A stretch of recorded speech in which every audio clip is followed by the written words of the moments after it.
Hello and welcome to Study Buddhism Chats.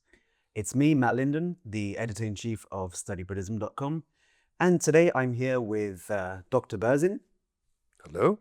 And with Serkong Rinpoche. Hello. Hello. So, today we're going to be talking about overthinking, a topic that I think a lot of people around my age can probably connect with or appreciate. I think nowadays a lot of people overthink everything. And from my generation, underthink. Huh? From my generation, underthink. Okay. So what do you mean by that? Well, actually, I must say that I'm just saying that to be cute, but because we agreed on that beforehand. But nevertheless, to be quite analytical about it, which is not overthinking, that I think that you have to define thinking, and I think that this is a word which is generally not terribly well defined, because there is, I think, when you say overthinking, I think that's when you are worried, how am I going to do this? What am I going to say? And all of that, very self-oriented type of overthinking. Of course, whereas trying to figure out something, rather than just asking your phone or just asking, some chat thing, but to try to actually figure it out yourself when it's necessary to try to figure something out, that's not overthinking. So I think you need to differentiate what actually you're thinking about that is, too much or too little. So I think from the perspective of my generation, Yeah. what overthinking is and what I see among, not so much myself, I feel like I hardly think. I probably don't think enough. But from what I see... I would challenge that. I would challenge that, really. Okay. I mean, of course, I think, but... Therefore I am. Therefore I am, exactly. Yes. Do you know this phrase? No. Who is it from again? Descartes. God, these young people, they Shakespeare. don't know anything. I thought it might be Shakespeare or one of those old Greek No, philosophers. it's Descartes. No, I eat, therefore I am. That's our... Okay. My cell phone rings, therefore I get a like, therefore I am. I mean, that's what it is nowadays. That My is- cell phone, bing, I got a like, therefore I am, I exist. I It do. reaffirms Yeah. my existence, my identity, which is really messed up. But anyway. By going back to overthinking, so what I notice, let's say I've got a friend starting off a new relationship. Okay. They meet someone. Wow, fantastic. But in their head is, this is going to go wrong, this can go wrong. Basically overthinking everything that could possibly go wrong. And in a way, somehow, because they act, because of their behavior like this, things start to go wrong. So every tiny little thing, it's almost like a kind of... Well, I would call that worrying. I think that, because to link that with every type of thinking, which is to figure out something, some puzzle, something difficult, is conflating two things which are very, very different.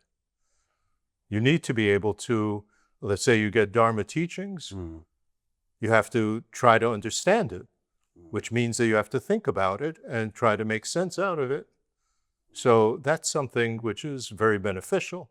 Whereas you're talking about worrying, as I said, it's very self-oriented, poor me. I'm going to fail, etc. I guess when in terms of Dharma, we're trying to think also with some kind of logic or rationality.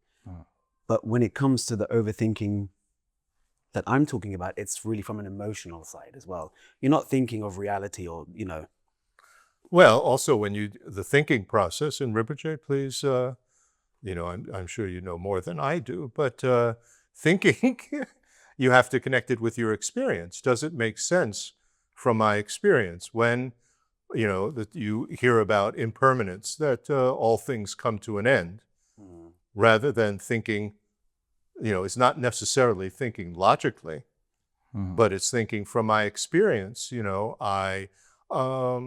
the day comes to an end, the meal comes to an end, the, all relationships eventually come to an end. Somebody, dies or whatever, So like that, you connect it with your experience. It's not just logic. What do you think, Rinpoche? What would you say? I agree, but something to maybe add on that. Please. Yeah. So overthinking, it is very debatable, I think. What is overthinking? Maybe I'm thinking about something very much which I like it, but maybe I might maybe not realized I'm overthinking about it. And then maybe you will come and say, this is garbage. You shouldn't be thinking like that. So all this, I think, depends on, is it worth thinking about? I think. I mean, that's a really good point. Yeah. Because I think usually when people are overthinking, actually it's very minor, small things. Yeah. But it takes so much energy, mental energy, physical energy, that, it can lead to real sort of exhaustion and even sort of depression. Well, but then the question is, no, I agree. Self-centered worrying is not beneficial. But what is the alternative? If the alternative is to just act according to, what I feel like, which is based on disturbing emotions, usually, you'll make a mistake. There needs to be some sort of discriminating awareness to discriminate what's appropriate, what's inappropriate, and ideally that shouldn't require thinking. That should just come automatically. And that's often based on experience, actually. So younger people don't have necessarily the experience of, I've tried this and this didn't work. I've tried that and that works.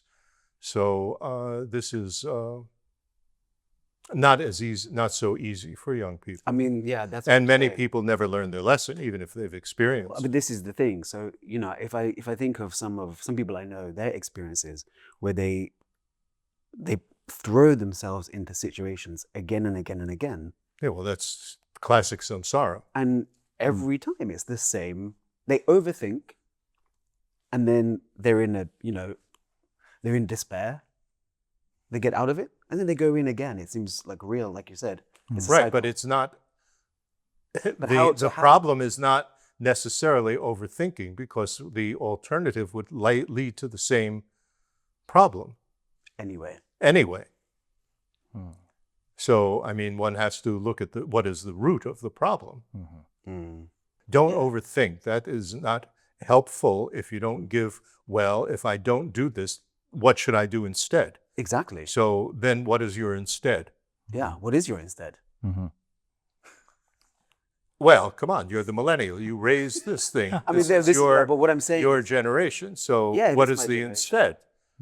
Well, I don't know, because I don't overthink. Well, that's a flimsy excuse.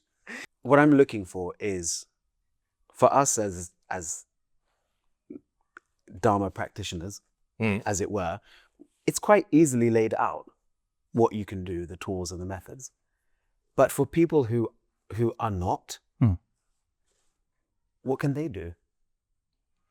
Well, Rinpoche, you shouldn't speak so much. What do you think? What is your... we are the same age. Yeah. So we grew up with the same kind of technology and so on and so forth. And I think you probably understand a little bit what I'm talking about. Better than the old guy over here. No. But this is part of like distractions that we are talking about. So it's nearby that kind of age. So I think we are kind of same line, but a little bit of different experiences now. So for an example, as Matt mentioned, how in this generation, as not a Buddhist practitioner, so how to see this kind of overthinking as a problem. And let's say for like some people spend so much time on their cell phone. So for hours, they use that, but then somehow they enjoy it a lot. But then they have no kind of a they won't say the cell phone, but the cell phone is a problem because they enjoy it a lot. So then when it comes to realize there is something much better, so then they get some kind of a good idea that that cell phone can be a distraction.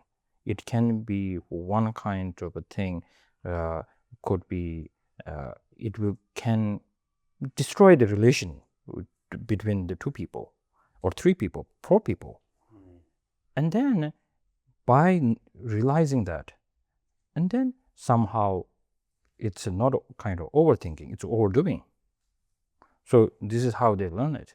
So similarly, I think overthinking may be for Buddhist practitioner, when without giving a reason why they need to practice Dharma, then if we come up and say we need to think impermanence, and then death, and they cannot deal with it. Of course they cannot deal with it. I cannot deal with it, because this is too much information.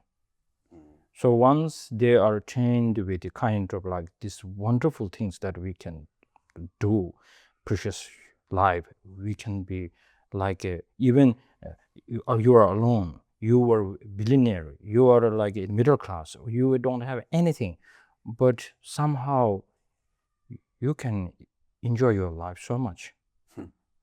If having this kind of thought, and then you feel like, wow, this practice is so good. So I need to do it before the death comes. So that is not any tension, or this is not overthinking.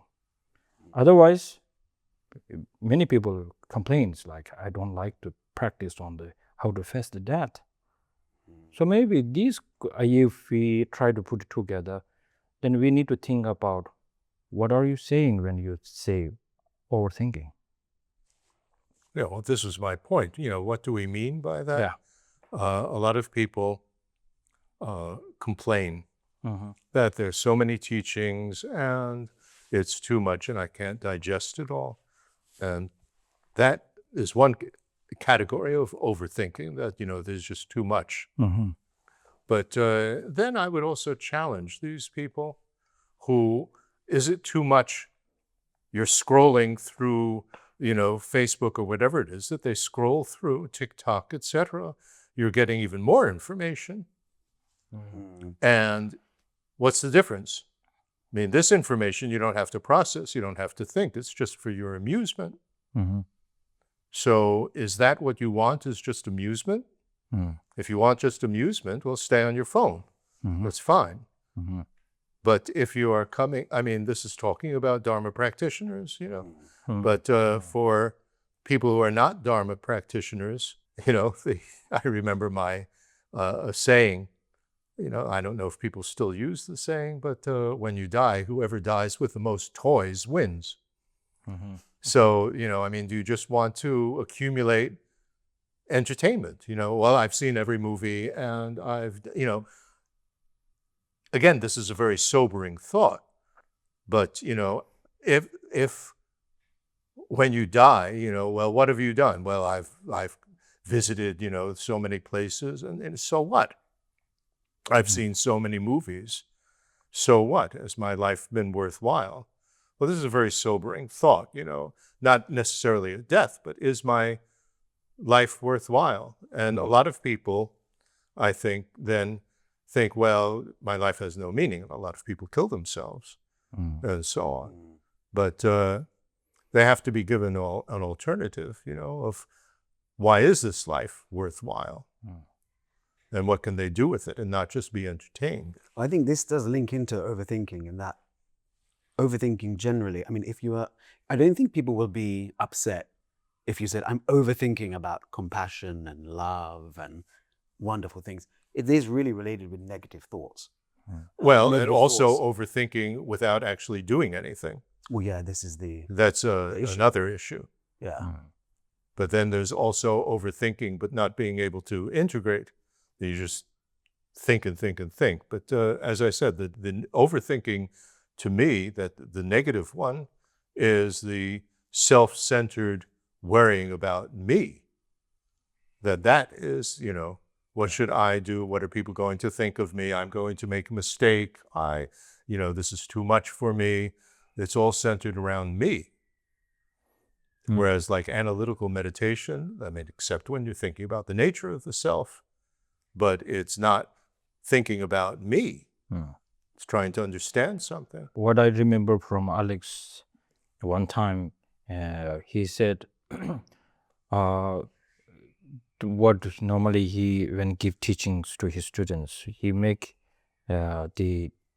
this way of saying, so people like it, and how he presents that, it is so good. So this is one saying, don't make a scene out of that. That's right. Don't make a big deal out of anything. Deal of it. So that one, if you are making so much deal out of that, scene out of that, so then you have to realize this is overthinking, I think. This is maybe... Well, this I learned from you. This whole thing of, nothing special. You always used to say that, when even your predecessor said that. We went, up the Eiffel Tower, and his only comment was, what's the point of this? You just have to come back down. So, and, also, people would, look around, from the top of the Eiffel Tower, and after 10 seconds, Rinpoche said, well, enough. How long do you have to look at it in order to enjoy it? Because of that karma, last time when I went to Paris, I couldn't go to the Eiffel Tower on the top. But this is the whole attitude. It's a big line. Nothing special. This is from the 8 worldly dharmas. People like you, people don't like you. So what? Nothing special. But I've kind of used this before with a friend. She was complaining a lot about some personal issues, which seemed, of course, from an outside perspective, you were like, this is not so big.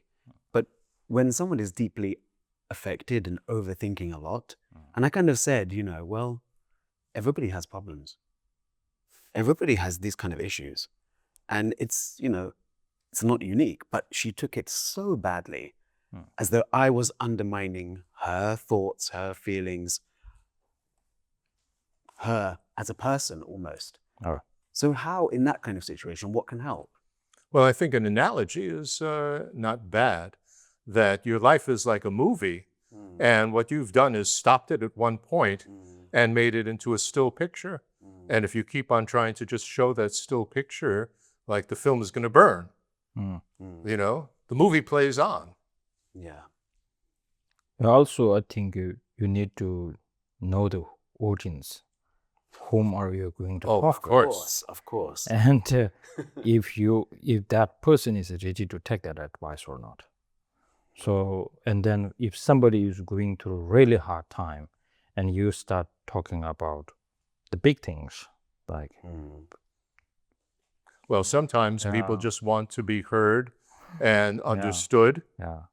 And I think a big mistake that, it depends on how you do it, but the big mistake that some people make when somebody tells them about, I have this problem, their immediate response is, I had something similar to that, and then they change the whole topic to talk about themselves. The me syndrome. I've had it even I've worse. had this even worse, and then they go into a long story just about themselves, rather than paying attention to the other person. Because, of course, yesterday we had in the news about Trump, and he's had this situation with an assassination attempt.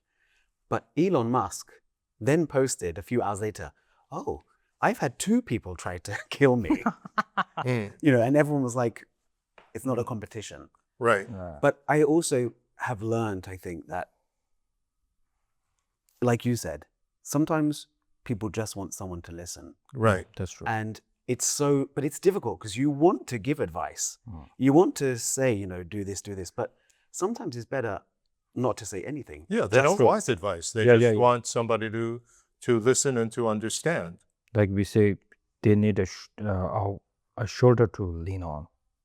Like, Yeah. Exactly. So not only that, but when we say Buddha is a very skillful teacher, so somehow I remember this saying that the Majeda, what's the Jevo Majeda? So who killed his father, who's the king? In order to get his father's throne, that son, the prince, put his father in a prison. Bimbisara. King Bimbisara. King Bimbisara. And then the son. The son's name is, it is something like Majeda. Ajatasattu? Ajata, something like that, yeah. I think It is saying like a translation could be something like an enemy who is before born. Yeah, Ajatasattu. Yeah. Anyway, sorry. Yeah. So that now when he realized that he made a huge mistake when his father was accidentally dead or killed in the prison by shock, and then he had so much kind of a regret, and then in order to save him from this sorrow, and then Buddha gives this super teaching called Padam Manam Sejashin. It's saying father and mother is to be killed. So this one. So I think what Please explain what that means. Yeah, of course I will. So it doesn't mean kill your mother. No. Definitely not. Because I tried that. I said this, and then one time, one of my friend, Ngari Rinpoche's son, and we had this discussion, and then he went back and recite that Padamana suggestion, father and mother is to be killed. Then when I met Rinpoche, and then Ngari Rinpoche, his father, and then he said like, "What's the problem with me, you and me? What's the problem?" Actually, he's just making a kind of a joke. So something like that. So to explain that, it's at the time when he was really worried, and the Buddha is most respected. And then to comfort him, it ultimately he just felt so relaxed when he's saying like, "It's okay, you done that. It's okay." But ultimately, what the king, the prince remembers, or the king, that current king, he remembers what really Buddha is talking about. The father, what's called the nyomon, the disturbing emotions. Disturbing emotion, and then the karma is to be eliminated. So he automatically gets the point, but to comfort him, he said it. So it becomes so much ease for him. So something like that, I think this is, quite relevant to what we are talking about, I think. Do you agree? Well, I don't know. I'm supposed to say something now. Yeah, you are. You're supposed to give your commentary. My commentary on that. It's hard to know how, you're talking about if somebody has regret about something, they made a mistake. Strong regret. Right. But, when people want understanding, for instance, let's say they were in a relationship and it broke up. Not that they caused it, that they, ended it, but the other person left and so on. And they're completely upset about that. Yes. This is very, very common. To just say, get over it, all relationships, end. The cause of it ending is that it started, the classic Buddhist logical answer. That doesn't help. And I don't think your example fits that type of case, So in that case, just I'm sorry. Even just saying I'm sorry sometimes is not necessary. I'm sorry that happened.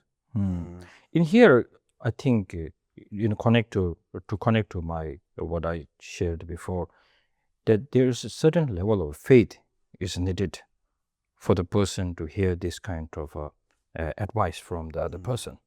What, that all relationships end? No, like You mean in terms of this story? Yeah. But of course, I think this story is, of course, the Buddha is saying it. He knows what will help, Yes.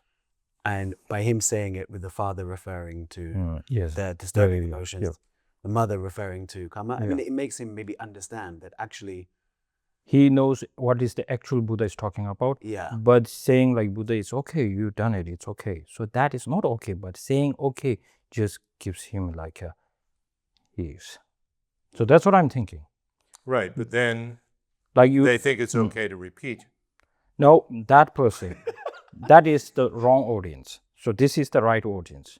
So Buddha is getting the right audience. Well, That's I think what I'm Matt's saying. point is that, for us Mm-hmm. who are not a Buddha, we don't know who is the right audience for. So be careful. So that's what I'm saying. So that's what I'm saying.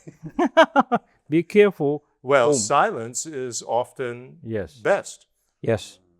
But sometimes they are waiting for the answer. And they are waiting for the answer, particularly they really wanted to hear. Well, And that's the not, thing. yeah. This is the thing. So that's what I'm saying. To know this person, that if he is a right person, to give him kind of a wrong comfort, but still he will not going to the wrong direction. But he's just going to take like a drug as a medicine. But he's not going to do this drug forever and not get addiction from that. But he's doing this because to ease. So. Well, I mean, I think also everything depends on the time factor. Mm-hmm, that is true. When somebody, let's say their husband or their wife dies, well, immediately afterwards, you don't say, get over it. Oh, yeah, right. No. Get on with your life. No. But if they are still not moving on a year later, then this is a problem. Yes. I mean, they really are stuck. Yeah. So. And that's very difficult when somebody is like that. How do you actually help them? Because they are very comfortable in staying in the same, state of feeling sorry for themselves. But there is one tip for that, I guess. What? Sometimes if that person knows that person who is giving advice has a very, very good connection. This is the key point. Very good connection. Then you scold that person. That really opens up everything. But if that connection is not good, not stable, if you try to do this as a marble did to Merriweather, then everything will break. So I think there are a solution. Well, scolding is, you really have to be very skillful. That's what I'm saying. Very, very skillful. Yes. Like your predecessors scolded me all the time. So. But that actually was very, very helpful. So that's an for example. me. But that's because of your connection. Well, yes, and That's also, what I'm saying. I mean, it was. Your faith to him is an extraordinary. That's it. So this guy will even take me to this place. I trust him. It wasn't conscious. Yes. Was the thing. It was not deliberate. Yeah. Mm-hmm. It just, there was no way that I could get angry. Mm-hmm. And actually, my response always was a nervous laughter, which actually other Tibetans who saw thought that was quite good. Can you show us your nervous laughter? No, I can't. That sounds like a horse. I don't know how to. But it was, but it was not deliberate. It was just so inborn in a sense. But why do you think he did that with you? Why was he so sort of critical? Because I was very arrogant. I came from Harvard. I was top student at Harvard. And I, was very, very arrogant. And I had when I approached him, after a while, I said, please make a donkey like me into a human being. I had no social skills. And I was not a very nice person. So I guess you didn't overthink. If you had been an overthinker at that time, Yeah. and Rinpoche would have said, you idiot, stupid, wow, the overthinking you would have, I'm such a bad person, I can't do this, I will quit, and blah, blah, blah. And you probably would have left. Well, I mean, I don't think it was that. I mean, maybe. But, you know, Did you ever feel kind of hurt? No. See. No, I never felt hurt. What I was, you know, having been with these, you know, famous professors at Harvard and comparing them to, I mean, I met the best of the best. I mean, His Holiness and his teachers. You can't get any better than that. And, you know, seeing what their level of understanding and compared to the professors, I mean, there was no comparison. No comparison. And so that in itself made me feel I understood how little I understood. And that I wanted to, I mean, the image that I always used, what that in my mind was like, and actually your predecessor uses, you know, is a fast-running horse. And I need to be able to catch up to get on the horse. And so, you know, it was up to me to learn, but I never, ever got angry. Never. Not one moment. But it was very suitable for me. It was very beneficial. Yes. Other people with low self-esteem, you know, in that that's area. Dangerous. That's dangerous. Yes. Yeah. It is. Not the right vessel. Not the right vessel. Yeah. But I was an idiot. I mean, he called me correctly that I was an idiot. You know, and I did stupid things. So he called you an idiot to make you not an idiot. Right, to point out that I was being an idiot. I mean, it wasn't, you know, inappropriate. It was when I was acting like an idiot. Yeah. I mean, that's good. I think nowadays people are probably a bit too nice. Not nice, of course, we have to be nice, but it's sort of seen as bad form to point out faults. You know, kids, they might do bad things, they might do bad in school, but oh, it's okay, it's okay. No, not like that. Gupa Gukyang would say. Stupid of the stupid. Nearly stupid. Creme de la creme of You know, stupid. stupid of the stupid. Stupid or stupid. Top stupid. Not stupid. Number one. Yeah, So anyway, I mean, to get back to our topic, then, well, yes, I mean, as I think we get back to my point, which is how do you define overthinking? And what is thinking? I don't think that means, you know, don't do analytical meditation. Oh, no, that's the thing. I mean, can we overthink Dharma?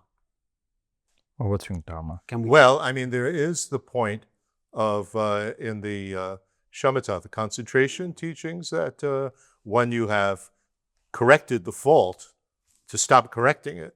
You know, the old Rinpoche used to use this thing when there's a cat on the table with food and the cat has jumped off already. You don't continue going shoo, shoo, like that. So in a way, it's really knowing when to stop. Yeah. When enough is enough. Which is the same with overthinking, right? Well, no, I mean, overthinking, I was defining as self-centered, you know, worry. Which is also to know when enough is enough. Like, okay, enough is enough now. I need to get over this. Well, yes, and that gets back to our point of, you know, to say to somebody, get over it, you know. No, but you have to do that for yourself. Well, yes, you know, because you go through stages of that. And sometimes I know that this is not healthy, and you get angry with yourself. That doesn't work. You're never going to stop if you use that strategy of angry with yourself. You have to get bored. If you are bored with it, that is boring, you know, over and over again, come on. Then, you know, you're in a much calmer state of mind to stop. So there is great benefit in being bored with just happening again and again and again. But then, so in a Dharma sense, like with shamatha, it's to know when it's good enough. You're at this stage, you don't need to do any more. That's what you were saying.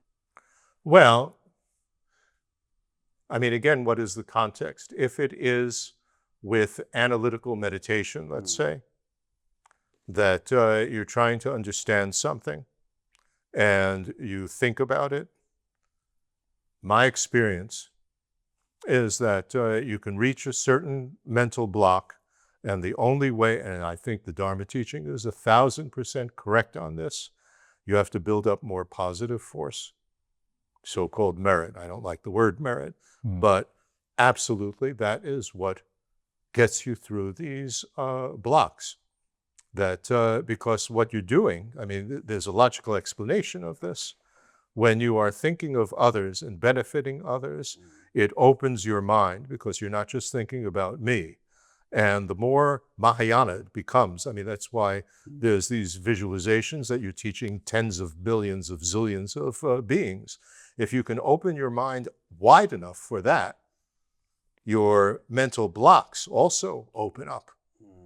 But you have to do that sincerely. But the more that you do for others, and you're actually building a positive force, automatically the mental blocks start to dissolve. This I know from my experience over all my years. How many years? Well, I've been involved with Dharma 60 years. Yeah. 62, to be precise. And billions of lifetimes.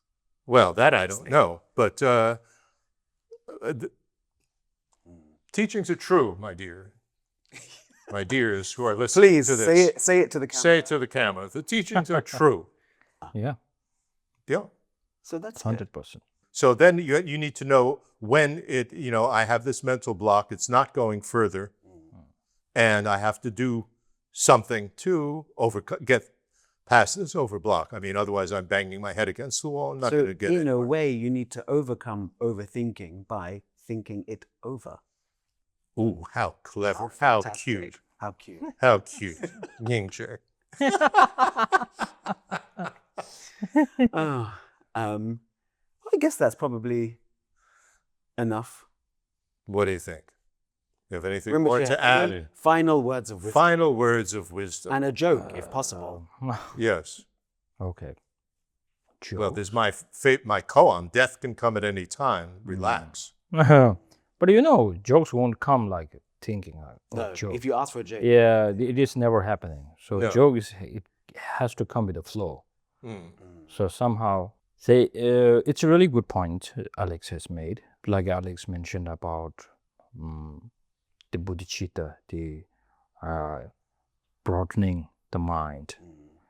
So it somehow gives so much kind of ease for yourself. So more you have self-cherishing, then somehow you become so limited. So for Bodhisattva, it's overthinking, I guess. So anyway, it is really necessary, whatever is to what you're thinking, you have to ask yourself, it is beneficial for me or it's harming me? So asking this question, I think one can define that. That's why we humans call very intelligent. So that's how you don't need to become a Buddhist to understand that. So all people can put this on a table and see that's right or wrong. Oh yeah.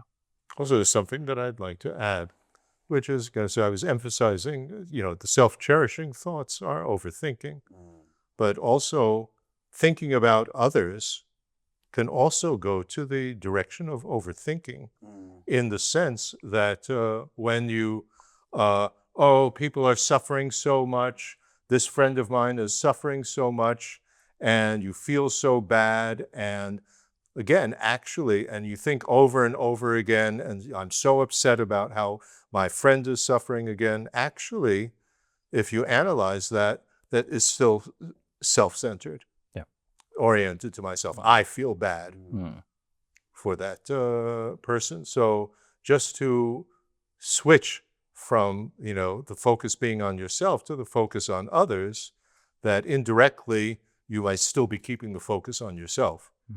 Because it's still me, It's still me, my feelings. I'm so upset.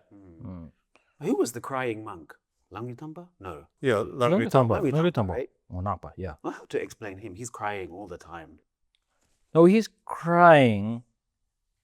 So Langritamba was this monk who Well, he never Always- laughed. He never was laughed. The point. He always had a gloomy face, sad, crying. I think Not so much crying. I think the one who cried was Kamlungpa.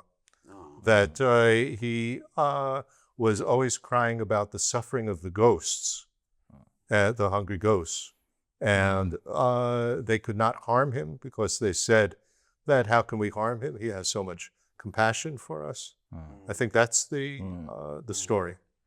yeah, when we talk about the great beings like Langri Thampa or Taktungo, I don't know the name. Sada Parudita. Yeah. So Easy name. yeah. Easy name. Sada Yeah. always Parudita crying. So these great guys cry.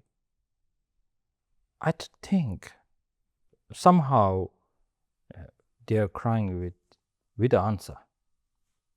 His Holiness cries. Yes. It's saying like, wish my children can do like this. This is in them. They have this. Why they cannot bring it? Why cannot they enjoy? With this kind of worry, that is a worrying or crying with the answer. That really helped me a lot by saying compassion is not a question. Compassion should be an answer. So that really helped me. So remember we had a discussion. We had this discussion. I was Yeah. telling the Rinpoche the importance of, I'm a Sanskrit scholar, whoopee, but big deal. But the etymology of Sanskrit words really is important. As your predecessor always said, milk the meaning out of the words. And the word karuna comes from the same root as the word karma, the word to do. And so it means something that you do to alleviate the suffering of others. So it's actually active. It's not. It's active. It's an passive active concept. It is an active derivative noun from the verb to do. Yeah. So even though Bodhisattva does not have a direct answer, somehow he feels there should be an answer. And then they are crying because there should be an answer for this. And His Holiness always says, with compassion, you have to do something. Yeah. Do what you can. Yeah. So then saying like, give me the full enlightenment. This is how we cry, right? Fantastic. Thank you. Okay. Okay. Thank you so much. Thank you, Dr. Berzin. Alex. Yes. Thank you, Serkong Rinpoche. Thank you. Thank you, Matt. Oh, Oh. Yes. oh God. If you like more, blah, yes. blah, blah. Yeah. Are you going to do this every episode? Well, I'm going to remind you, You don't need to. you are the organizer. Come on. Say it. Yes, Say it. but now I need to relax, calm down. 2 seconds. Okay, take a English. Ah, yes. Okay. Now do it. So, We're all listening. Don't make a mistake. Relax. now you're going to make me overthink. We are staring at you. Say Yes. it. Staring from both sides. Yes. So that is our Study Buddhism chat for today. Thank you, Dr. Berzin. Alex. Thank you. Thank you, Serkong Rinpoche. Thank you. So, You're not going to say Sen Shop after that. Serkong Rinpoche Sanshap. Oh, that sounds terrible. Yes. Senship language. Serkong second Rinpoche Sanshap. Oh, okay. We mix it all up. Much. And don't forget, if you liked what you saw, don't forget to like, subscribe, comment. And if you have any suggestions for future themes that you'd like us to cover, just put it in the comments below. For more information on the Dharma, visit studybuddhism.com. Until next time, bye-bye. Bye. Bye.